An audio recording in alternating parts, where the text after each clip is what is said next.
Hello everyone, remedy English classes में आपका फिर से स्वागत है। आज की क्लास में हम कुछ इम्पोर्टेंट वर्ब्स के बारे में स्टडी करेंगे, जैसा कि हमने प्रीवियस क्लास में किया था।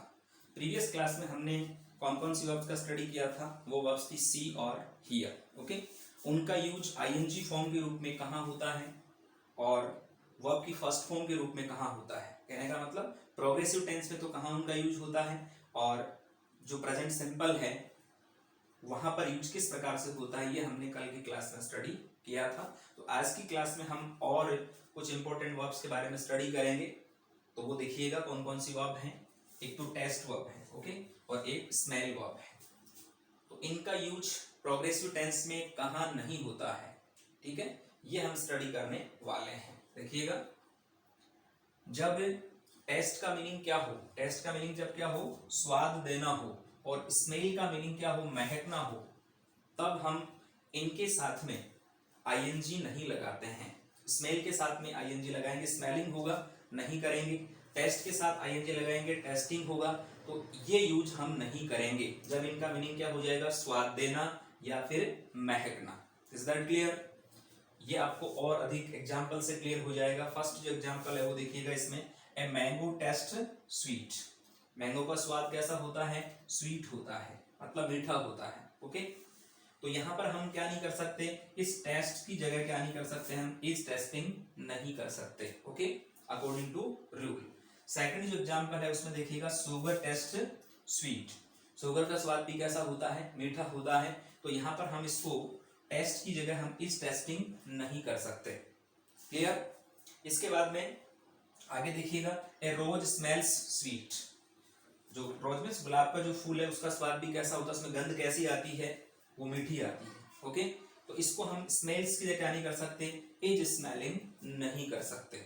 Is that clear? लास्ट जो एग्जांपल उसमें देखिएगा, आई स्मेल समथिंग बर्निंग। मुझे जो है कुछ जलती हुई जो चीज है उसकी क्या आती, स्मेल आती है, ठीक है ना, या उसकी गंध आती है, या उसकी महक आती है। जलती हुई चीज की महक आती है। तो यहाँ पर हम स्मेल की जगह क्या नहीं कर सकते, एम स्मेलिंग नहीं कर सकते।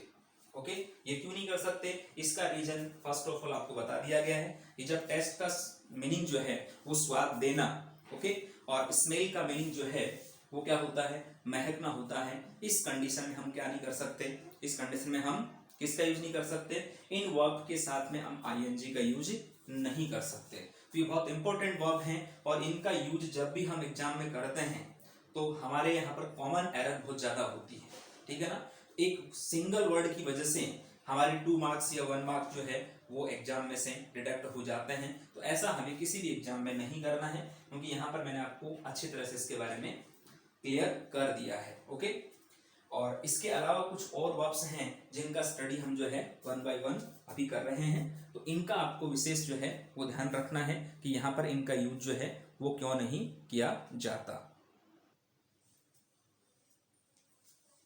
इसके बाद देखिएगा, नेक्स्ट जो वर्ब है वो है अपीयर। अपीयर मीन्स सीम। सीम मीन्स प्रतीत होना, मालूम होना। यदि ये इस मीनिंग में होता है तब इसका यूज हम किस में करते हैं, प्रेजेंट सिंपल में करते हैं। ओके, प्रेजेंट सिंपल टेंस में इसका यूज किया जाता है। कब? जब अपीयर का मीन क्या होता है, सीम, मालूम होना या प्रतीत होना। एग्जांपल देखिएगा, it appears to me that C will succeed. मुझे ऐसा लगता है या ऐसा मालूम होता है या मालूम पड़ता है कि सी विल सक्सीड, वो सफल होगी। तो ये अपीयर का मीन्स यहाँ क्या है, मालूम होने के अर्थ में, प्रतीत होने के अर्थ में है। लेकिन यहाँ हम अपीयर से क्या नहीं कर सकते, इज अपीयरिंग नहीं कर सकते। Okay, after that next question या next example, the questions appear to be difficult. ये जो भी प्रश्न है ये कैसे लगते हैं, डिफिकल्ट लगते हैं, या डिफिकल्ट प्रतीत होते हैं या कठिन लगते हैं, ठीक है। तो यहाँ पर हम क्या नहीं कर सकते, अपीयर की जगह आर अपीयरिंग नहीं कर सकते। ओके, क्योंकि इनका मीन यहाँ पर क्या है, अपीयर का मीन्स क्या है, यहाँ पर अपीयर का यहाँ पर मीन है सीम। सीम का मतलब मालूम होना या प्रतीत होना। उसके जस्ट बाद में देखो, जब अपीयर का मीन्स क्या होता है, टू बी पब्लिश्ड। अपीयर का मीन क्या होता है, टू बी पब्लिश्ड, मतलब प्रकाशित किया जाना या प्रकाशित होना। यदि ये प्रकाशित होने के अर्थ में होता है तब इसका यूज हम किस में कर सकते हैं, कॉन्टिन्यूअस टेंस में हम कर सकते हैं या प्रोग्रेसिव टेंसेस में हम कर सकते हैं। कब कर सकते हैं, जब अपीयर का मीन्स क्या होता है, टू बी पब्लिश्ड, प्रकाशित किया जाना, उस कंडीशन में हम क्या कर सकते हैं, इनका यूज या इस वर्ब का जो यूज है वो हम प्रोग्रेसिव टेंस में कर सकते हैं। एग्जांपल देखिएगा, my new book is appearing next week, मेरी जो नई पुस्तक है वो अगले सप्ताह प्रकाशित हो रही है। ठीक है, मेरी नई जो पुस्तक है वो क्या हो रही है, अगले सप्ताह प्रकाशित हो रही है।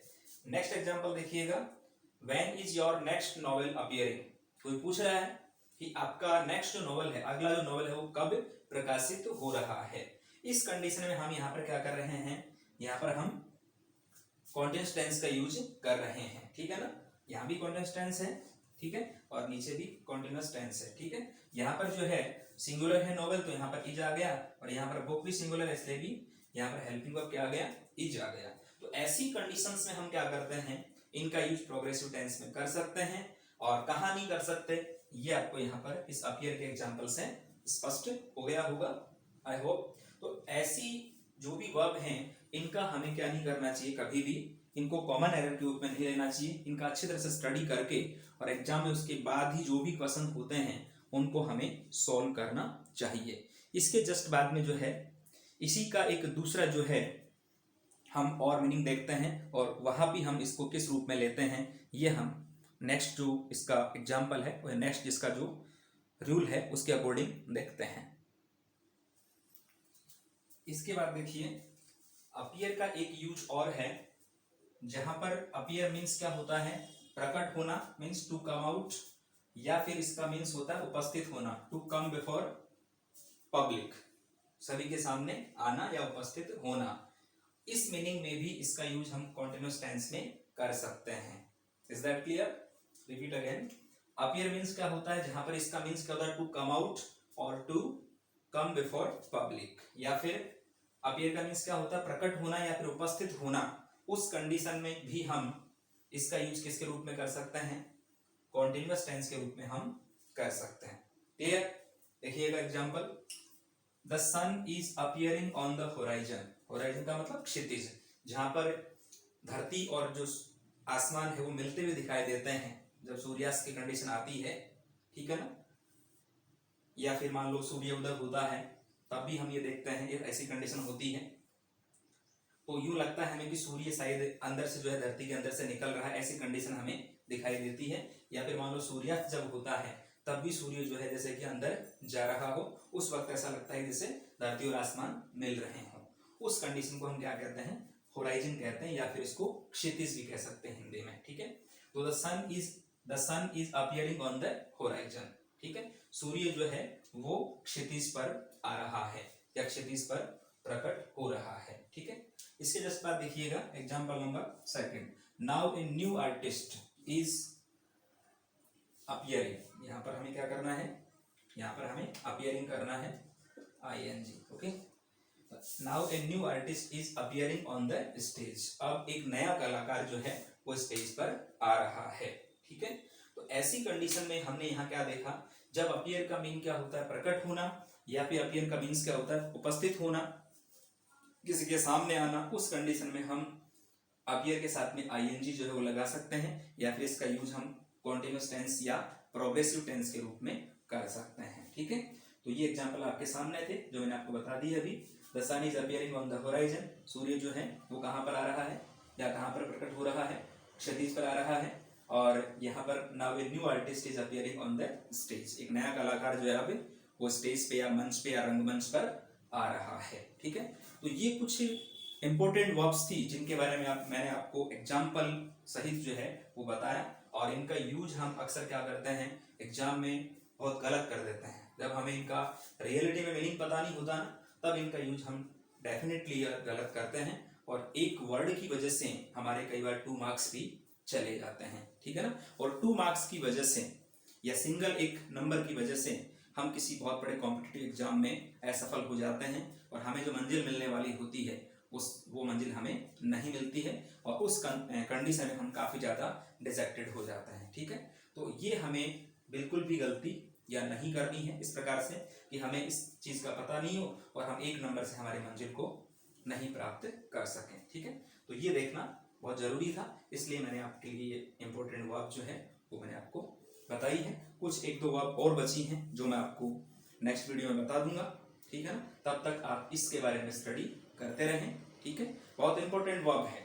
यदि इन वर्ब्स के बारे में आपने स्टडी कर लिया तो आपको लगेगा कि वास्तव में मैंने एक नई जो अचीवमेंट है, एक नया जो नॉलेज है वो मैंने गैदर किया है। बहुत ही इंपॉर्टेंट वर्ब है। ठीक है, तो ये ध्यान रखें। और इसके जस्ट बाद में जो है हमारा जो नेक्स्ट जो भी टॉपिक होगा उसके बारे में हम स्टडी करेंगे। तब तक आप इसकी प्रैक्टिस भी बहुत ही अच्छे तरह से करेंगे, ताकि इन फ्यूचर आपको कभी भी ऐसी प्रॉब्लम जो है उसका सामना नहीं करना पड़े। ओके, तो ये आपको विशेष ध्यान रखना है। तो मिलते हैं नेक्स्ट क्लास में कुछ और वर्ब्स के साथ में, तब तक इनकी प्रैक्टिस करें। मैं बार बार आपको कह रहा हूँ, चैनल पे नए हैं तो चैनल को लाइक करें, सब्सक्राइब करें, शेयर भी करें, क्योंकि एक आपका सब्सक्राइब, एक आपका लाइक, ठीक है, वो मुझे एक नई एनर्जी देता है, नई ऊर्जा देता है, ताकि उस ऊर्जा के साथ साथ में जो है बहुत अच्छी अच्छी जो चीज़ें हैं, अच्छा जो नॉलेज है वो आपके साथ में शेयर कर सकूँ। ओके, तो मिलते हैं नेक्स्ट वीडियो में कुछ और वर्ब्स के साथ में। तब तक आप इसको ढंग से वॉच करिएगा, चेक करिएगा, ढंग से ऑथेंटिक एग्जाम्पल स्टडी करिएगा। Okay, thank you very much. जय हिंद, जय भारत।